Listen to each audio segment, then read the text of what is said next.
A'udzubillahi minasyaitonirrajim. Bismillahirrahmanirrahim. Assalamualaikum warahmatullahi wabarakatuh. Salam Ramadan yang ke-10. Alhamdulillah, pertama-tamanya kita panjatkan kesyukuran kita kepada hadirat Allah Subhanahu wa taala karena dengan izin dan limpah kurnia-Nya kita dapat berpuasa lagi sehingga ke hari yang ke-10 di bulan Ramadan pada bulan ini. Alhamdulillah. Dan marilah kita bersama-sama berselawat ke atas junjungan Nabi Muhammad SAW sebagai tanda kesyukuran kita kepada Allah dan juga agar kita mendapat syafaat di akhirat kelak. Allahumma shalli ala sayyidina Muhammad wa ala ali sayyidina Muhammad kama shallaita ala sayyidina Ibrahim wa ala ali sayyidina Ibrahim wa barik ala Muhammad wa ala ali Muhammad kama barakta ala Ibrahim wa ala ali Ibrahim fil alamin innaka Hamidum Majid. Sidang kaum muslimin dan muslimah yang dirahmati Allah sekalian, alhamdulillah hari ini telah masuk hari ke-10 kita berpuasa di bulan Ramadan. Dan semuanya ini adalah dengan izin Allah Subhanahu wa taala. Alhamdulillah. Dan hari ini Agang akan berkongsi sedikit ilmu yang mana yang boleh diamalkan sepanjang bulan Ramadan dan juga hari-hari selepas bulan Ramadan, yaitu pada bulan-bulan biasa. Sidang kaum muslimin dan muslimah yang dirahmati Allah, tajuk kita pada hari ini ialah mencari berkat dalam kehidupan. Rasulullah SAW sentiasa berpesan kepada para sahabat, carilah berkah dalam kehidupan kita. Yang mana berdoalah, mintalah dengan Allah akan keberkatan hidup, agar kehidupan kita sentiasa tenang, tanpa ada sebarang rasa gusar ataupun rasa resah dalam kehidupan kita. Tontonan perempuan yang dirahmati Allah, coba kita renung seketika dalam kehidupan kita. Pernahkah kita merasai keadaan seperti di mana kita merasakan setiap kali kita makan ataupun apa saja yang kita kerjakan setiap hari, kita rasa seperti tidak cukup. Contohnya dari segi bila kita makan, kita ambil sepiring, dan lepas makan kita rasa nak makan lagi, nak tambah lagi, tapi masih rasa tak cukup, masih rasa rasa lapar. Itulah dinamakan tiada keberkatan dalam makanan kita ataupun dalam hidup kita, bila kita tidak merasai, menikmati kecukupan dalam hidup. Dan salah satu puncanya kita tidak merasakan nikmat keberkatan itu ialah kerana kita tidak bersyukur, salah satunya. Dan kedua, kita jarang berdoa, minta kepada Allah. Kita jarang minta dengan Allah, dan kemungkinan kita terlupa untuk membaca doa ketika makan. Kita minta berkat dengan Allah Subhanahu wa taala. Itu mungkin adalah salah satu kesilapan kita yang buatkan kita tidak mendapat berkat dan rahmat dari Allah Subhanahu wa taala. Tontonan dirahmati Allah sekalian, banyak cara, banyak tempat untuk kita mendapatkan berkat daripada Allah Subhanahu wa taala. Antara caranya untuk kita mendapatkan berkat daripada Allah Subhanahu wa taala dengan cara kita berzikir kepada Allah, salah satunya. Dan kedua, kita berdoa, kita minta kepada Allah agar Allah sentiasa berikan kita keberkatan. Bila bangun pagi, kita bangun, kita bersyukur dan kita minta kepada Allah agar Allah berkati dan rahmati segala apa yang kita lakukan sehari-harian. Karena kalau bukan dengan izin Allah Subhanahu wa taala, belum tentu hari ini tuan-tuan dapat berpuasa dan dapat bersama keluarga yang tersayang. Dan antara lainnya selain berzikir dan berdoa, setiap kali kita makan, amalkan untuk sentiasa membaca doa. Kita berdoa dan amalkan seperti mana pesan Nabi Muhammad SAW, yang mana bila kita makan, kita mulakan dari tepi, kemudian barulah ke tengah. Bila kita makan, jangan terus makan, terus bahagian tengah, terus ke tepi. Tidak, sebab kita tidak tahu dalam yang kita makan tuh, dalam nasi yang kita makan tuh, kita buka puasa nanti, kita tidak tahu di mana ada keberkatan yang Allah letakkan dalam rezeki kita, dalam makanan kita. Antara tempat-tempat yang boleh untuk kita dapatkan berkat daripada Allah Subhanahu wa taala, salah satunya ialah rumah Allah, itu masjid. Jadi rajin-rajinlah datang ke masjid. Jika ada masa, jika habis PKP ini ada Allah bagi kita peluang habis PKP ini dipanjangkan umur, datanglah ke masjid. Salat berjemaah, Allah bagi keberkatan dengan kita. Selain itu, apa lagi? Antara waktunya di dalam masjid juga, yaitu selain pada solat, dalam majlis ilmu.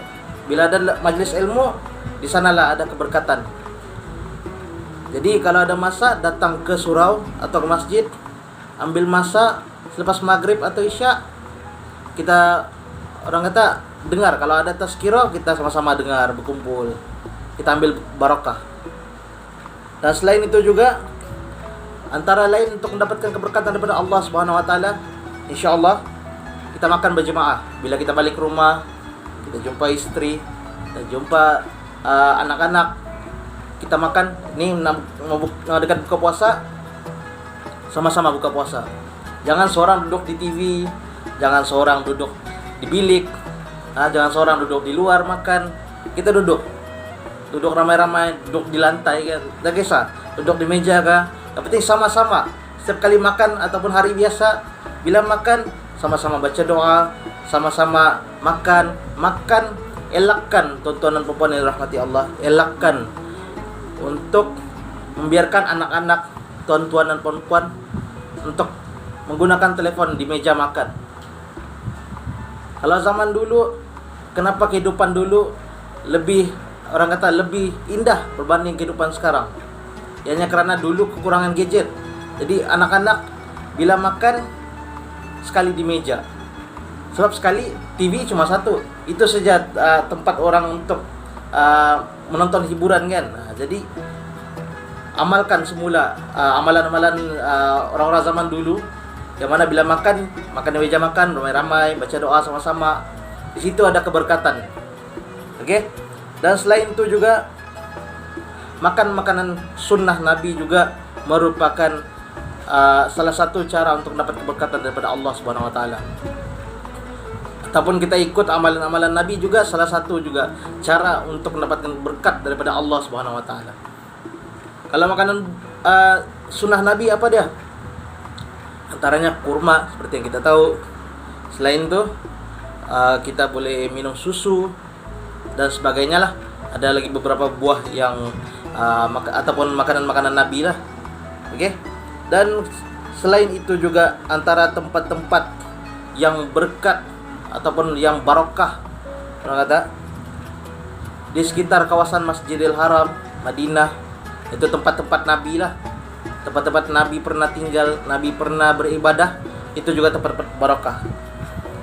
Jadi sentiasa berdoa, rajin-rajinkan diri untuk sentiasa berdoa. Setiap kali sujud terakhir, lepas waktu solat tu sujud terakhir, terus berdoa, ya Allah berikanlah aku keberkatan, kerahmatan, supaya kita rasa cukup hidup nih. Kadang-kadang manusia dia selalu orang kata merungut. Macam saya sendiri lah, kadang orang kata sendiri pun kadang pernah rasa macam, kenapa lah Allah uji aku begini, kenapa? Tapi kita lupa satu benda. Kita lupa untuk bersyukur, kita lupa untuk berdoa, dan kita lupa juga untuk minta berkat daripada Allah Subhanahu wa taala. Ini kita lupa tiga nih. Bila kita lupa tiga nih, itu yang kita rasa hidup kita tidak tenang. Ya Allah, kenapa masalah ni makin, contohlah mungkin hari ini balik-balik waktu kerja kena marah bos, contohlah kan.